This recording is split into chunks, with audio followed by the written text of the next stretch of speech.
este, avem niște surprize astăzi, în această seară, cu totul și cu totul deosebită. Am venit la Teatrul Infinit să ascultăm niște colinde. E ceva diferit atât pentru noi, cât cred că și pentru telespectatorii noștri. Am venit să ascultăm puțin ce ne-a pregătit, de fapt, corul Mina în această seară și vom discuta despre aceste colinde și mai multe cu coordonatorul corului, doamna Iulia Mușetescu. Doamnă, vă salut! Bună seara și vă mulțumim că ați venit să ne ascultați. Și noi vă mulțumim că ne-ați primit. În primul rând, spuneți-ne puțin, am zis că e un cor cu totul și cu totul special. Sunt tot felul de oameni în acest cor. Da, corul Mina este format din oameni din diferite profesii.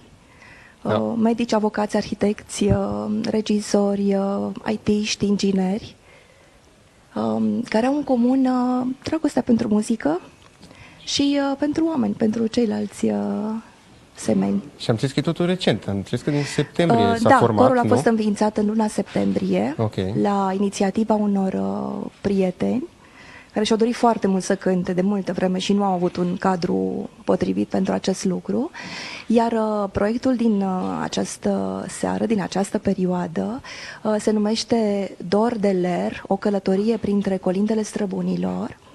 Și punctul de plecare al acestui proiect a fost dorul de bunicii noștri și de tradițiile noastre autentice.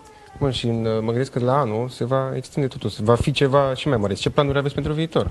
După aceste sărbători, evident. Pregătim un recital pentru dragobete. Acesta va fi următorul proiect. Dragostea e pe primul loc atunci. Da, da. Am înțeles că o să ne cântați două colinde. Da, ne-am bucurat. Da?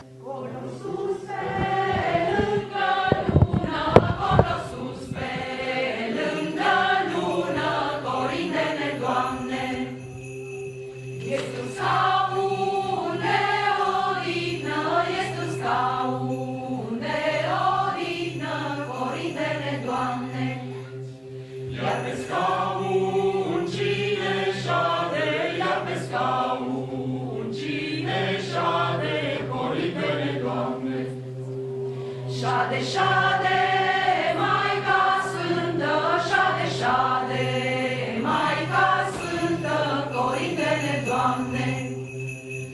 Un fiuț frumos în brațe, un fiuț frumos în brațe, corindele, Doamne.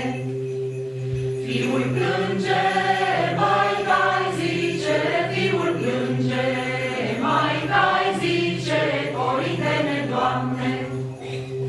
Taci, fiule, taci, dragule, taci, fiule, taci, dragule, corindele, Doamne.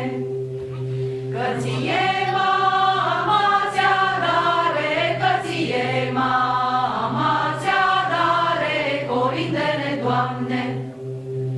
Două mere, două pere, două mere, două pere, corindele, Doamne.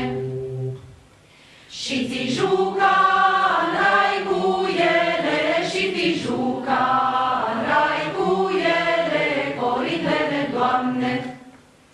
Și cheile raiului, și cheile raiului, corindele, Doamne.